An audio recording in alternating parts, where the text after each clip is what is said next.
There's park pay for policing, right? Cover the whole bill. It doesn't cost the poor taxpayer a penny. I could lose £40,000 at the blink of an eye like that, you know. But like I've sort of weighed a few things up, and I think, you know, it's all about putting a good event on, getting people there, giving people a good night. The drug issue, I mean, I do as a promoter more than anybody could possibly do, than any public house where people go and take drugs or buy drugs, any nightclub which, you know, people can go in and take drugs. People can go into these places without even getting a search, without drug squad officers being there.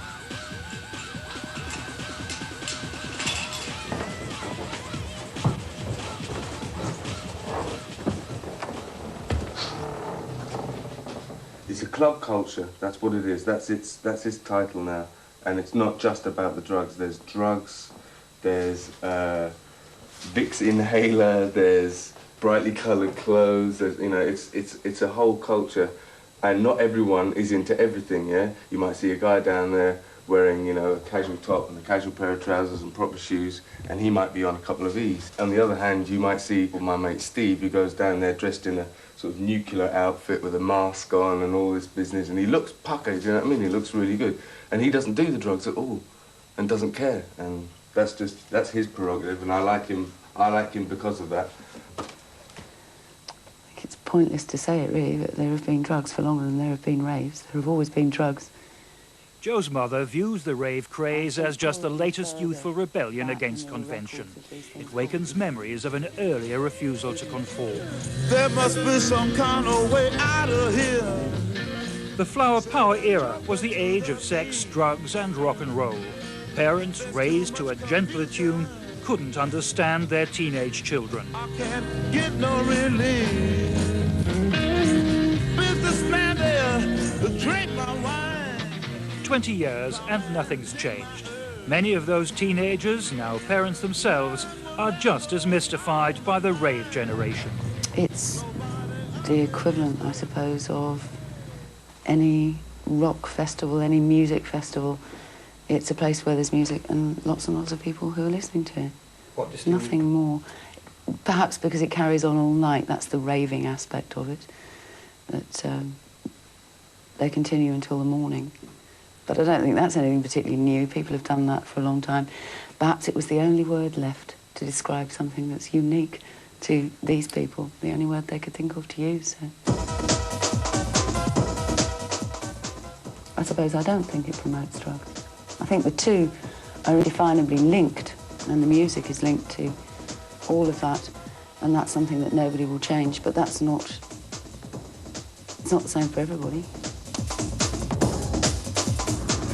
Dealers are a problem. They're dead greedy. It doesn't matter who the dealers are, whether they're ravers or whether they're businessmen or whether they're, you know, the judge that sends you down. It doesn't matter. They are a problem. They are greedy, and it's the greed that causes the problem.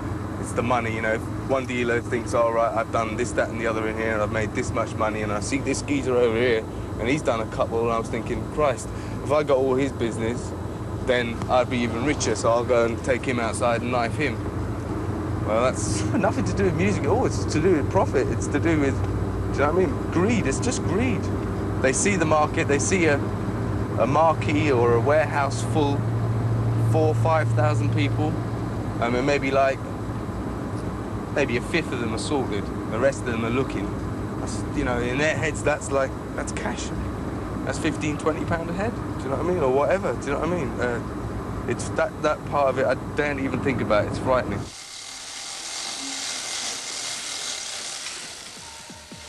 An event goes wrong, I think, when you start to get big drug dealers involved, you know, if they're trying to get into your event. And that's when all the troubles having start, you know, and the atmosphere gets bad. I do, as a promoter, more than anybody could possibly do.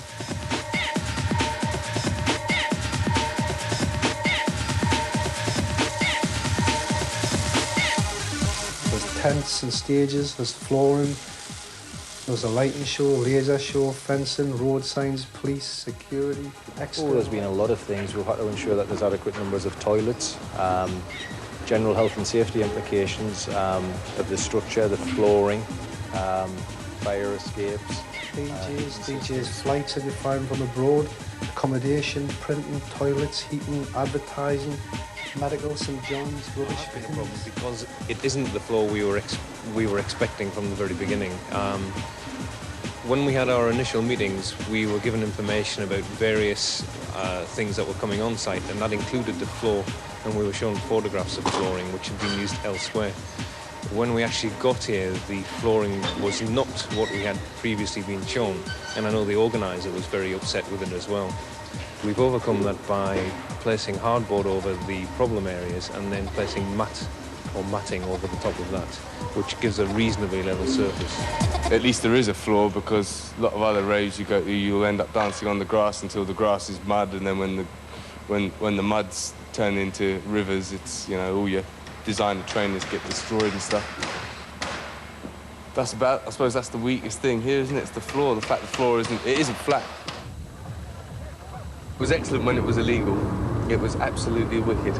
There was a buzz to it, and there was a buzz to getting busted as well, you know, when the police used to come along and turf everyone out. There was one party in London that I went to in 1988. The police wanted to clear this, so they thought, well, one thing they would do was to set the siren on the vans off. Unfortunately, one of the top tunes at that time had this siren going through. Can you feel it burn? Too strong. Check this out. Now that it's legal, obviously it's much safer. But also now that it's legal, you might think, oh, it's not much of a kick. This isn't a warehouse party. It's a legal rave in a sports centre or in a fully framed and floored warehouse.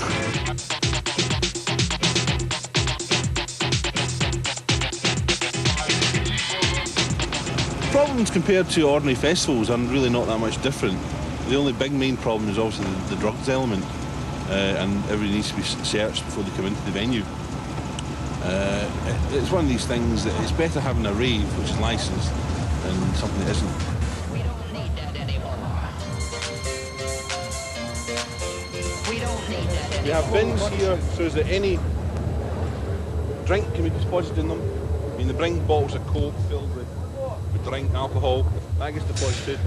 We literally give them what we call a soft pack now.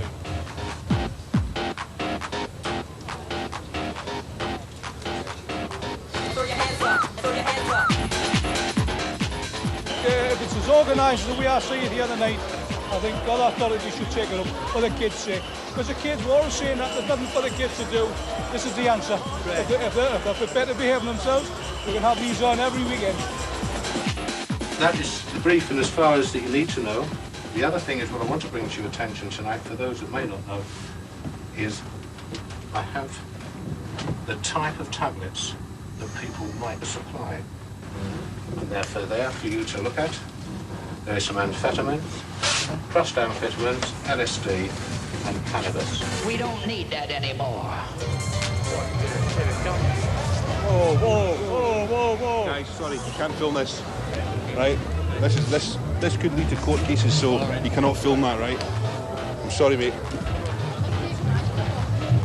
Throw your hands up, throw your hands up. Throw your hands up, throw your hands up. Whether it's police quell or not, you know, there's still that risk that young people, I think they will take, and I think they're more likely to take it in this setting where other young people are doing it, because it becomes almost like a dare. They're all doing it, it won't harm us, it's not supposed to be habit forming. What does it matter anyway? Granting a licence from our point of view, it seems to be a licence to the drug pushers, you know, and which is a threat to our youngsters, let's face it. My philosophy is one of trying to police something properly, where I can have sufficient officers here, where I have drug squad officers, I have drug sniffer dogs, all being paid for by the organiser, rather than I get a phone call, which happens in some areas, getting a phone call in the middle of the night saying that I've got several hundred or thousand people descending on an empty warehouse, and all of a sudden I've got a problem, and before I'm able to gather my resources to deal with it, it's finished with. At least here I can police it, try my damnedest to control the drugs. We don't need that anymore. We don't need that anymore.